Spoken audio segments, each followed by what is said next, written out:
লাউ নাকি ঘরে এনে রাখলে বুড়ো হয়ে যায়। তো আমি এই লাউটা আজকে ৩-৪ দিন হয়েছে লাউটা বাজার থেকে নিয়ে আসছি। লাউটা যেহেতু ঘরে এনে রেখেছি লাউটার একদম দাগ হয়ে গিয়েছে। আজকে আমি নিরামিষ লাউ রান্না করব। এখন আমি লাউটাকে কেটে নিয়েছি। লাউটাকে কেটে এখন আমি ছুলে নিব। লাউয়ের খোসাও কিন্তু খাওয়া যায়, লাউয়ের কোনো কিছু পালানি যায় না। লাউটা যেহেতু ঘরে এনে রেখেছি লাউটা একদম বুড়ো হয়ে গিয়েছে, তো আজকে আর লাউয়ের খোসা রান্না করব না। আজকে আমি লাউয়ের খোসা ফেলে দিব, অন্য আরেকদিন আবার লাউ এনে তারপর হচ্ছে লাউয়ের খোসা আবার রান্না করে খাবো। এখান দিয়ে আমি লাউটা ছুলে নিয়েছি, এখন আমি লাউটাকে কেটে নিচ্ছি। লাউ কাটার সময় একটু বাড়ি বাড়ি করে কেটে নিলে ভালো। এখান দিয়ে আমি লাউ বাড়ি বাড়ি করে লাউয়ের পিস করে নিয়েছি। এখান দিয়ে আমি পুরোটা লাউ কেটে নিয়েছি। লাউ ধুয়ে কাটলে ভালো, লাউ ধুয়ে কাটলে লাউয়ের মধ্যে পানি বেশি উঠে না। এখান দিয়ে আমার লাউ ধোয়া হয়ে গিয়েছে। চুলাটা ধরিয়ে দিয়েছি, চুলাটা ধরিয়ে চুলার মধ্যে একটা পাতিল বসিয়ে দিয়েছি। পাতিলের মধ্যে সবগুলা লাউয়ের পিস আমি নিয়ে নিয়েছি। লাউয়ের মধ্যে সামান্য পরিমাণে লবণ দিয়ে আমি কয়েকটা কাঁচামরিচ কেটে দিয়েছি। সামান্য পরিমাণে হলুদ দিয়েছি কালারের জন্য, সামান্য পরিমাণে পানিও দিয়ে দিয়েছি। লাউটা সিদ্ধ হয়ে গিয়েছে। এখানে আগে থেকে টমেটো কেটে রেখেছি, এখন আমি টমেটো দিয়ে ভালো করে নাড়িয়ে চাড়িয়ে এখন ঢাকনা দিয়ে দিব। সব সময় লাউ রান্না করার সময় সামান্য পরিমাণে হলুদ দিলে তারপর হচ্ছে ভালো। লাউয়ের মধ্যে বেশি পরিমাণে হলুদ দিলে মানে দেখতে ভালো লাগে না। লাউয়ের মধ্যে টমেটো দিয়ে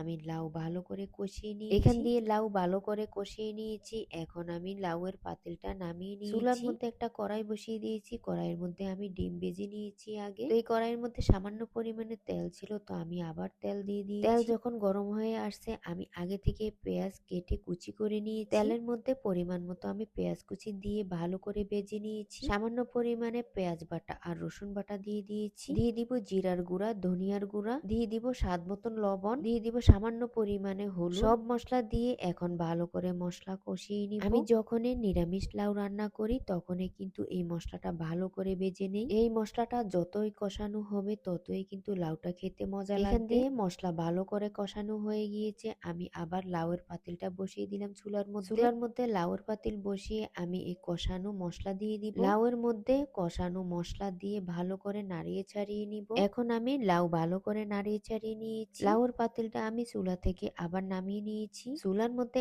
আবার আমি কড়াই বসিয়ে দিয়েছি। কড়াইয়ের মধ্যে সামান্য পরিমাণে সয়াবিন তেল দিয়ে দিয়েছি। এখন আমি সরিষার ফোড়ন দিয়ে দিব। এখন তেল গরম হয়ে আসছে, গরম তেলের মধ্যে আমি সরিষা দিয়ে সরিষা দিয়ে আমি ঢাকনা দিয়ে দিয়েছি। যেহেতু সরিষা ফুটে গায়ে আসবে সেই জন্য ঢাকনা দিয়ে ঢাকনা না দিলে সরিষা ফুটে একদম ছিটে যায়। এখন লাউয়ের মধ্যে আমি সরিষা ফোড়ন দিয়ে দিব। নিরামিষ রান্নার মধ্যে এই সরিষা ফোড়নটা দিলে সেই স্বাদ লাগে। এখন আমি সরিষা ফোড়ন দিয়ে আবার একটু নাড়িয়ে চাড়িয়ে দিব। নিরামিষ লাউ আমি ভালো করে নাড়িয়ে চাড়িয়ে দিয়েছি। শীতকালে এই নিরামিষ লাউ রান্না করে খেতে কিন্তু সেই স্বাদ লাগে। লাউয়ের মধ্যে মশলা কষানো আর সরিষা ফোড়ন দিয়ে আমি ভালো করে লাউ কষিয়ে নিয়েছি। এখান দিয়ে আমি আগে থেকে ধনিয়া পাতা কুচি করে নিয়েছি। এখন আমি বেশি পরিমাণে ধনিয়া পাতা কুচি দিয়ে দিব। লাউয়ের মধ্যে ধনিয়া পাতা দিয়ে এখন আমি ভালো করে নাড়িয়ে ছাড়িয়ে ঢাকনা দিয়ে দিয়েছি। ঢাকনা উল্টিয়ে 2-3টা কাঁচামরিচ দিয়ে দিব। এখান দিয়ে আমি লাউয়ের মধ্যে 2-3টা কাঁচামরিচ দিয়ে এখান দিয়ে আমার এই যে রান্নাটাও ভালোভাবে হয়ে গিয়েছে। এখন একটা প্লেটের মধ্যে আমি গরম গরম ভাত নিয়ে নিয়েছি। এখন নিরামিষ এই লাউ তরকারি ভাতের মধ্যে নিয়ে নিব। এখান দিয়ে নিরামিষ লাউ তরকারি আমি ভাতের মধ্যে নিয়ে নিয়েছি। এই নিরামিষ লাউ তরকারিটা যে কোনো কিছুর সাথে খাওয়া যাবে। এখান দিয়ে খাওয়া দাওয়া করে নেই, সেই সাথে বিদায়ও নিয়ে নিচ্ছি।